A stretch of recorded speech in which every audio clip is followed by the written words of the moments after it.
Something has quietly crept in, something we've tolerated for far too long. It doesn't shout, it whispers. It takes root silently in our minds, in our emotions, in our daily thoughts, and we let it stay.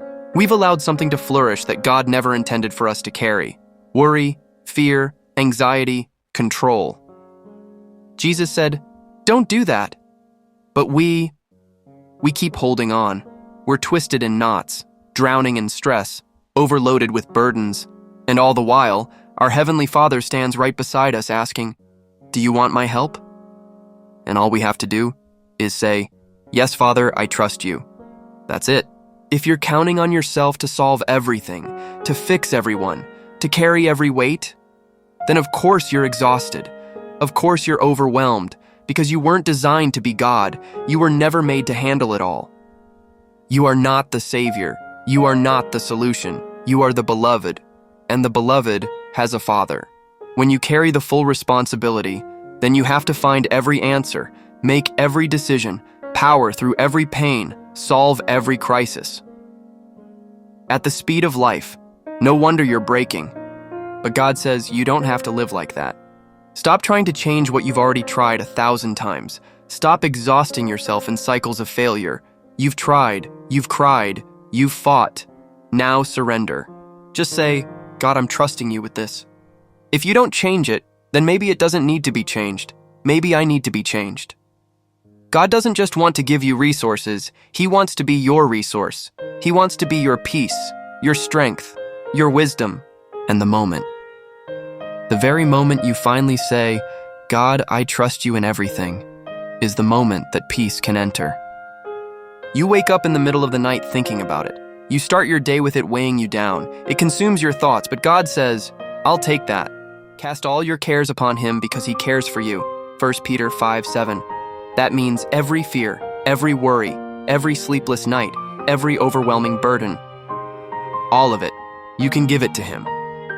You don't need eloquent prayers. You don't need perfect words. Just say, "God, help." "God, I'm in over my head." "God, I don't know what to do." And He hears you. He comes near. Have you ever been on an emotional roller coaster? Up one moment, down the next, torn between faith and fear, hope and despair? God says, "I'll take care of that too." Because worry is not harmless. Worry is not neutral. Worry is the enemy's voice saying, "God can't handle this." Worry is not just fear. It is faith in reverse. It is the anticipation of the worst, the expectation that God will fail, but He won't. Worry and faith cannot grow in the same soil. When one grows, the other shrinks. So, which one are you watering? Jesus said, "You can't add 1 hour to your life by worrying." But God can add years. God can redeem decades. God can restore what you thought was gone forever. Worry says, "This won't work out the way I want." But faith says, "God, I trust that your way is better than mine." He sees what you can't. He knows what you don't. He understands the future, the people involved, and the hidden angles of your situation. His solution is always wiser. His timing is always perfect. And if you have a Father who is all-knowing, all-powerful, and absolutely in love with you, then what do you really have to worry about? Worry is not normal. It's common, yes, but it's not normal for a child of God. It is not your portion. It robs your peace. It steals your worship. It distracts you from the people you love. And most of all, it separates you from experiencing the presence of your Father. Worry exists because we allow it. Anxiety exists because we empower it. But trust is a choice too. You cannot do both. You must choose one. At the root of all fear and anxiety is an orphan spirit. The feeling that you're on your own, that no one's coming to help, that the weight is yours alone to carry. But you are not an orphan. You have the greatest Father in the universe. So stop grieving the Father you didn't have, and start rejoicing in the one who has never left your side. He is with you, and He delights in helping you. Nothing is too small. Nothing is too big. He just loves walking with you, and every second you spend obsessing over your problems is a second wasted in the relationship He longs to have with you. You are seen, you are heard, you are loved. God is your provider.